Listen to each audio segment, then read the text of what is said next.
Police headquarters? Just a minute, Sheriff. Chief's office. Give me Chief Robertson, quick. Yes, sir. For you, Chief. Chief Robertson.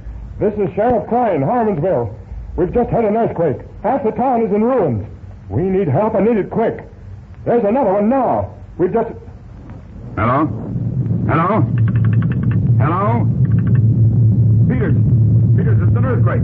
Put every available officer on duty. Yes, sir. And look at that chandelier swing, sir. Look out! Never mind the chandelier. It's over now. We just got a sample of the quake that hit Harmonsville. Sheriff Klein phoned that it's destroyed half the town. We've got to get aid there quick. Yes, sir. And, Peters. Yes? Put all exchange officers to work calling hospitals and relief agencies. We need all available doctors and nurses. Yes, sir. Radio? Send all South area squad cars to cover the earthquake at Harmonsville. Have them report directly to us. Yes, sir.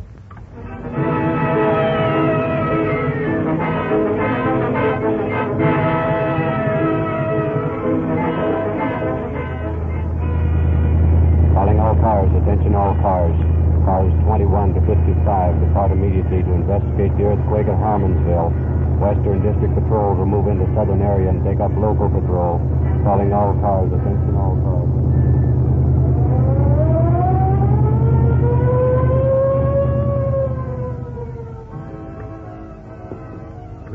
Police headquarters calling General Hospital.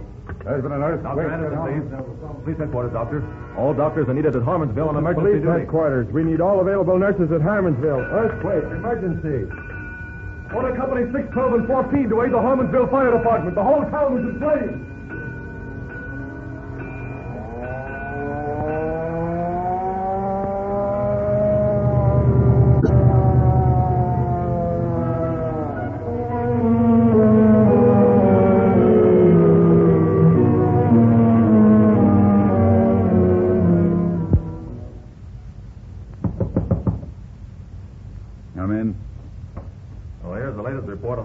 Quake, Chief. Order's been restored, and here's a complete list of dead and injured, sir. Good. Put them on the desk. Well, the worst is all over now, Chief. Don't you think you better get some sleep? Sleep? No, I'm good for the rest of the day. All right, Chief. But you've been up 2 days and nights now, sir. Yes? Mr. Logan to see you, Chief. All right, send him in. Now, don't worry about me, Peters. That quake was a terrible thing, but it looks like we have the situation well under control. Come in. Chief Robinson? Yes. I'm Spencer Logan, investigator for the major insurance company. Oh, sit down, Mr. Logan. This is Captain Peters. Well, thank you. How do you do, Peters? Oh, glad to know you. Our company is making adjustments and paying policies just as rapidly as possible in the Harmonsville quake. Good. That will speed relief work. We realize that. However, in hurrying to pay all claims, it's necessary to increase our vigilance. You mean against fraudulent claims? Yes. Any major disaster such as this always has its share. My company wants to pay all legitimate claims as soon as it can. But it's my job to see that there are no frauds. I see. It's too large a job for one man, so I'm appealing to you for 1 or 2 men from your office to speed things up. Otherwise, claimants will be forced to wait their turn. Well, just what do you want from my men? Well, they will be asked to assist only in cases where our investigators can't handle the situation. I see. Take this case, for instance. Pull up a chair, Peters. Yes, sir. Now, here's a typical case. The case of Ward Williams. Williams and his brother owned a small shop on White Street right in the center of the earthquake district. The shop, not insured, is in ruins. However, Williams' brother, Hugh Williams, is heavily insured with our company. You mean life insurance? Yes. Late yesterday, rescuers pulled the body from under the ruins. This Ward Williams claims that it's the body of his brother.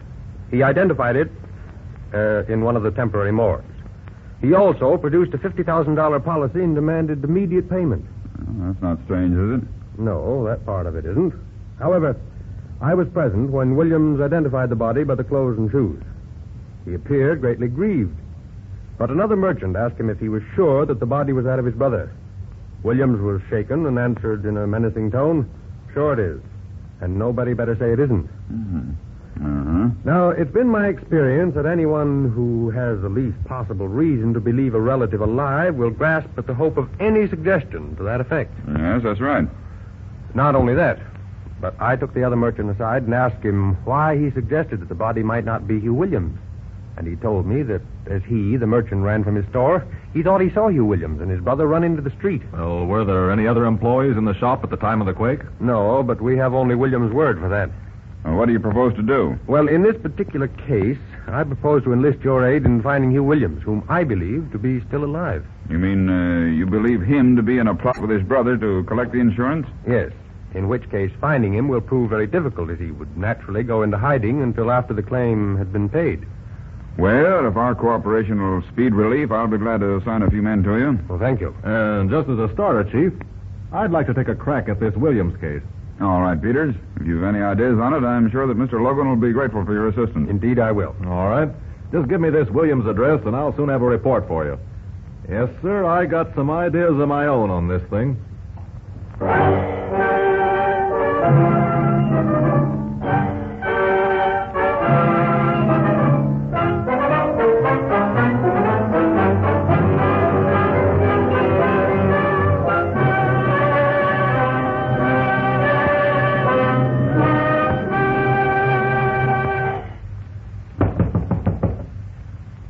Yes? Mr. Williams? Oh, yes. You're Mr. Ward Williams? Yes?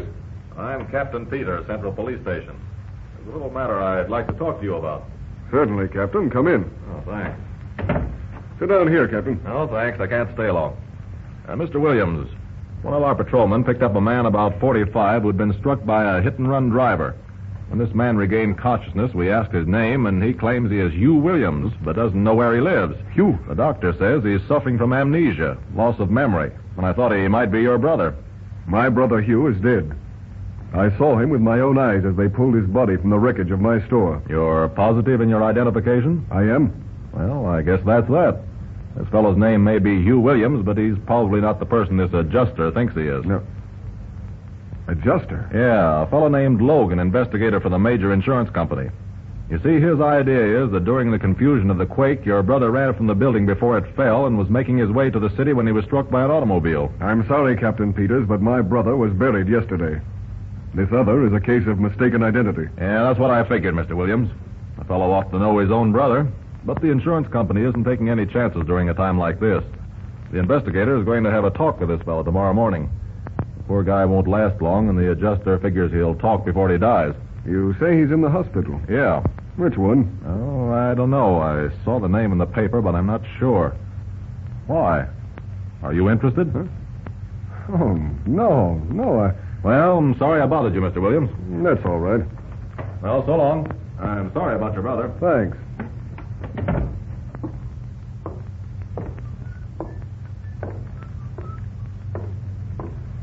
Well, how'd he take it?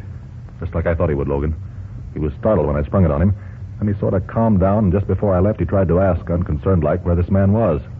Oh, he's interested, all right. You hit it, Peters. Making him think that his brother was struck by a hit-and-run driver is one way of finding out just how sure he is that the man found in the ruins was his brother. Yeah, and I figure that if Ward Williams knows that his brother is alive, he'll try to see him and shut him up. Right. You say he asked which hospital the man was in? Yeah, and I told him I didn't remember, but I saw it in a newspaper. He'll watch every paper that comes out. Come on. Where are you going now? To give the next edition of The Sun a very interesting little article.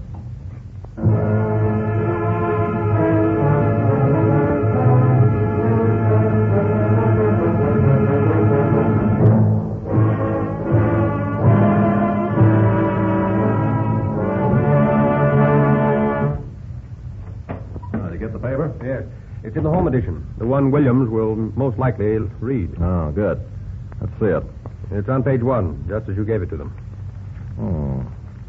Man near death insists he is not dead. There's a headline for you.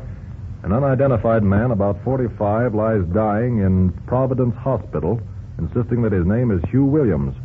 Police find that a Hugh Williams is alleged to have died in the recent Harmonsville earthquake and believe that the man is suffering from mental attacks as the result of being struck by a hit-and-run driver sometime last night. Well, that'll pull Williams out of anything, Will. Yes. Providence Hospital, eh? Oh, Chief's office, Captain Peters. Oh, hello, Burke. What's that? When? All right, beat it over to the hospital and get into bed as we'd planned. There you are. We've got him worried already. Burke, the man I left to watch Williams, says that he bought every edition of the afternoon papers and took them home. After about 30 minutes, he came out with a copy of the Sun in his pocket and started for the city in his car. Good. I told Burke to beat it to the hospital and get into bed as we'd planned. We'll arrange to meet our friend Mr. Williams at the hospital and ask him why all the interest if he's so sure his brother is dead.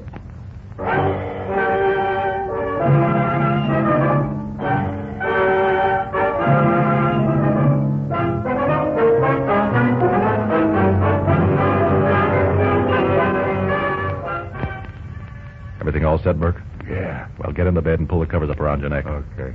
Yeah, that's it. Got the nurse instructed? Yes. When Williams asks to see the man, she's to give him the room key and let him come up alone. Good work. Hey, you better pull down that shade and turn off the light. We'll hide behind this screen.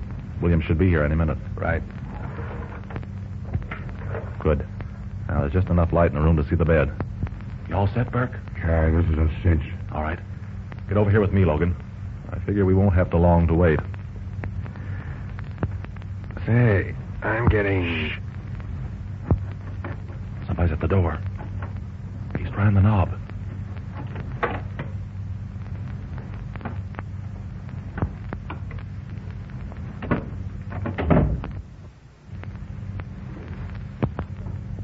All right, put him up. Get the lights on, Logan. Right. Say what the... No, you don't. Get his hand, Logan. His right hand. There's something in it. Give me that. Well, I'll be... What is it? Cyanide. He was all set to bump his brother off. Why, you crazy fool. I never thought you'd go as far as murder. Why not? The paper said he was going to die anyway. He'd ratted on me. He'd ruined my chances of getting that $50,000. You and your brother had this all framed, didn't you? He was to disappear and you were to collect the insurance. Is that right? Yes. Well, who was the man whose body was found in the wreckage? A tramp who'd come in looking for a handout just as Quake started. And you tried to fool us with the wrong corpse, huh? Well, I guess we got it back on you. Hey, wake up, Burke. Who, me? Why, that's not my brother.